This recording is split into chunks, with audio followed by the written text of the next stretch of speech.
Good morning, everyone. Happy Tuesday. Come on in and say hello. If you're joining me live, do say hello and let me know where you're coming in from.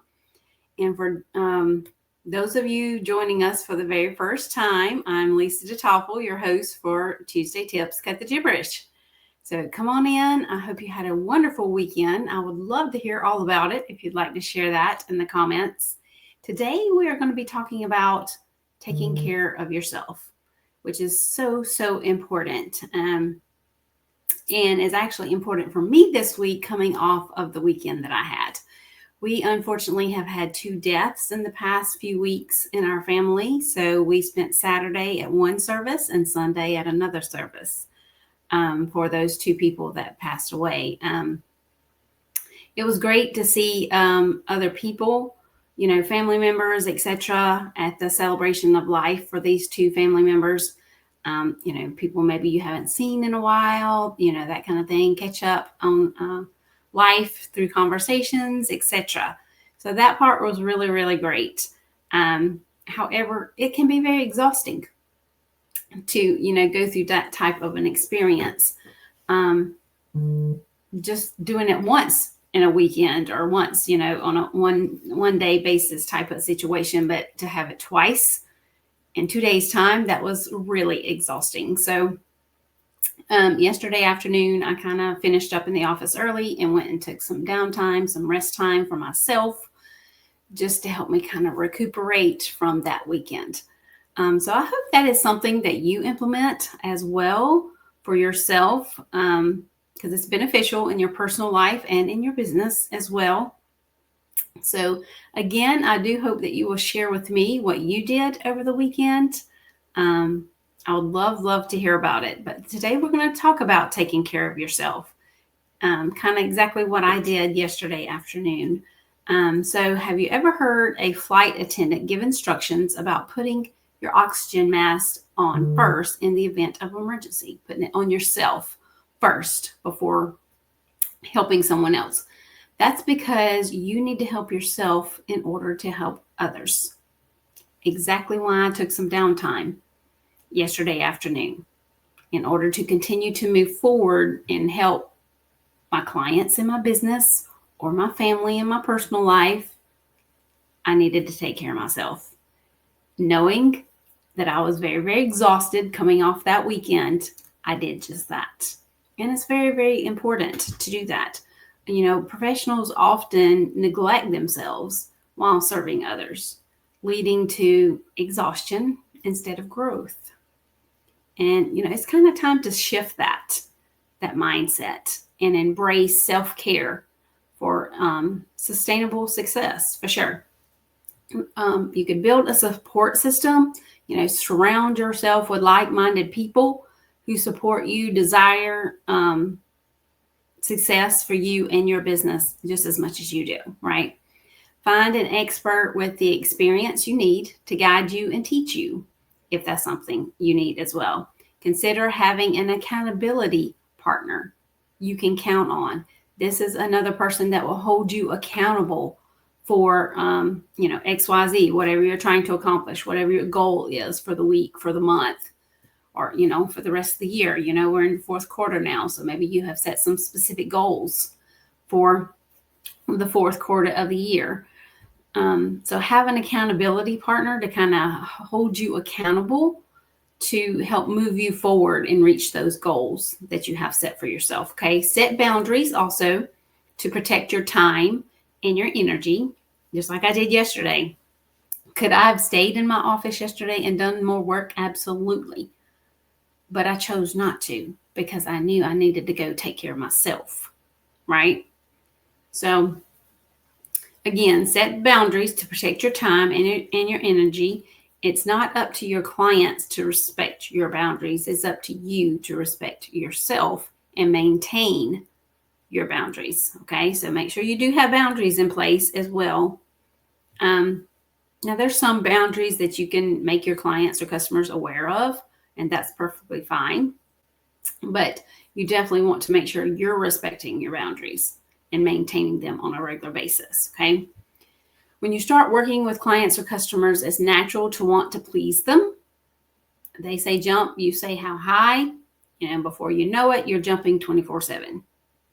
And that's not the best way to try to run your business. And it's going to be very exhausting for you, to where eventually you're not going to be your best self, right?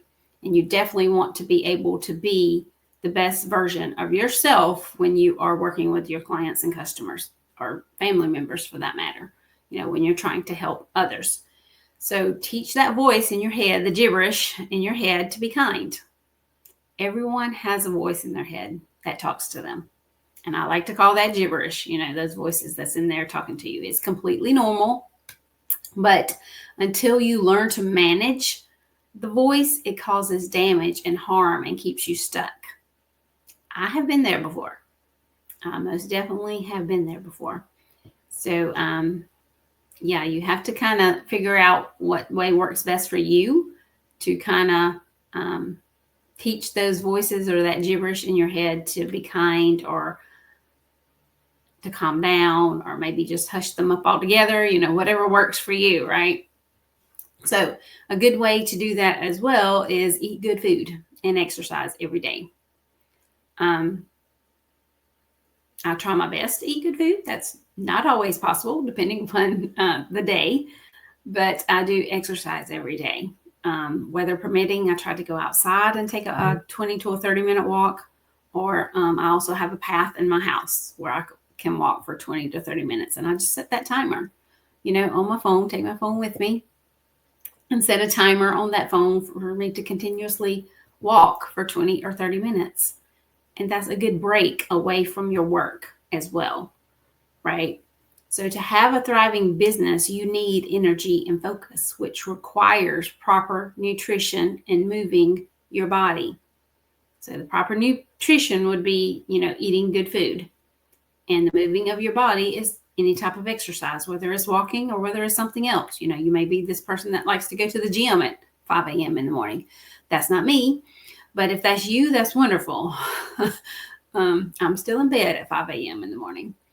But if you can get up that early and get to the gym and do a workout, that's wonderful. But also try to get outside every day and get some fresh air, right? If you exercise, and it's new to you, start by taking a 1-mile walk and build on more distance over time. Or you can do it like me and just do it in like 20 to 30-minute intervals every single day. Maybe you don't have time to walk a whole mile on your lunch break, or whenever it is you're choosing to take your walk. So maybe you'll take that 30-minute break and go for a 30-minute walk, or a 20-minute walk with 10 minutes to maybe eat a snack or something, right? Schedule your meal times on your calendar and plan your meals ahead of time. I absolutely do this from 11:30 to 12 every day. I have nothing scheduled on my calendar. That is my 30-minute lunch break. Now, whether or not I eat during that 30 minutes or not, that's my 30-minute lunch break. Sometimes I do, sometimes I don't. It just depends. Sometimes I might wait and eat a little bit later on one of my 10-minute breaks or something if I'm not hungry at that time. But do schedule your meal times on your calendar and plan your meals ahead of time. I always eat the same thing every day for lunch, so I already have it prepared, ready for me, etc., for me to eat when I'm ready to eat my food. And it's difficult to make good decisions when you're starving, right? So don't just push it off. Make sure you are eating during the day, whether it's a meal or whether you have small snacks during the day. That's perfectly fine too, but you're still getting food and nutrition into your body, right? So if you're telling yourself you don't have time for these suggestions, just cut it out. Make time for these suggestions. Tackle one new habit at a time. Like if the things I've shared with you today, if that's not something that you currently do or that you implement into your day-to-day, that's okay. Start with one, choose one of them, and implement it. Take it maybe a week at a time. Say you don't exercise every day. Okay, start today or start whatever day you want to start. And for that whole next week following, you implement. Say if you don't exercise, you start implementing a 30-minute exercise routine starting today till next Tuesday. And you exercise for that 30 minutes every single day between now and next Tuesday, or at least 5 days out of the 7. I don't always get exercise in on the weekends just because there's other things going on. But Monday through Friday, when I'm working, I take that 30-minute break and I take my walk. Okay. So, like I said, tackle one at a time. Rome wasn't built in a day. So, you have to take it one piece at a time for sure. So write down these suggestions that I made today. And if it's not something you already do, start implementing them one at a time and see if that may, be helpful for you, help move you forward in your business in the direction you want to go, right?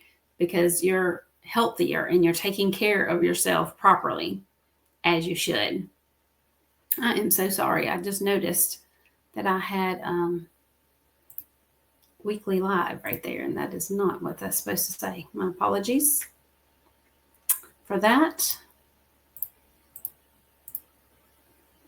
Sorry about that. So I also want to invite you, if you're not part of the Relationship Communications Facebook group, I invite you to come on over. Go to Facebook, type Relationship Communications in the search bar, and it should come up. It's a free community to be a part of. It's a networking community where you can build your network, meet other professionals. If you do go join, introduce yourself. Let us know you're there and let us know who you are and what you do. We would love, love, love to hear that. We also have once a month mixers, networking mixer. Our next one is October the 29th at 6 p.m. Eastern Time. I do hope you'll add this to your calendar and make plans to join us. Come and meet new people. Build your network to help grow your business. Guys, I cannot tell you how I have built my business through my networking efforts. I mean, over the 7 years that I have been in business, that is how my business has grown. Through new people I meet in networking events, either they become my client or they refer others to me that becomes a client. Just had a great one-on-one yesterday afternoon with a person who is definitely wants to refer me. He already suggested different people to me that he could refer to me that could use my services, and even shared that him and his business could also possibly use my services. So you never know who you're going to meet at a networking event. You never know where that connection or that relationship could take you and your business going forward. So it's always important to make that a priority. If you don't have networking events scheduled on your calendar, that's something you need to put on there. Actually, last week I attended, I think, 4 different networking events, and I had 5 different one-on-one or coffee chat calls. And I've already had 2 coffee chat calls so far this week. And we'll be attending in the networking event a couple of times this week too. So I have those things on my calendar already in place so that I'm making plans to attend and to do those things. And don't just go to the networking event. Make sure you follow up and you schedule that one-on-one coffee chat call after the event's over.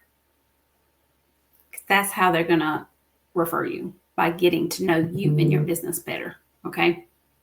So take care of yourself to help your business grow. Attend networking events to help your business grow. I hope this was some helpful information for you today. If you have any questions about anything I shared, please do reach out. If you haven't had a one-on-one coffee chat with me, reach out. Let's get that scheduled. I would love to talk with you. Hope everyone has a great week, and I will see you again soon.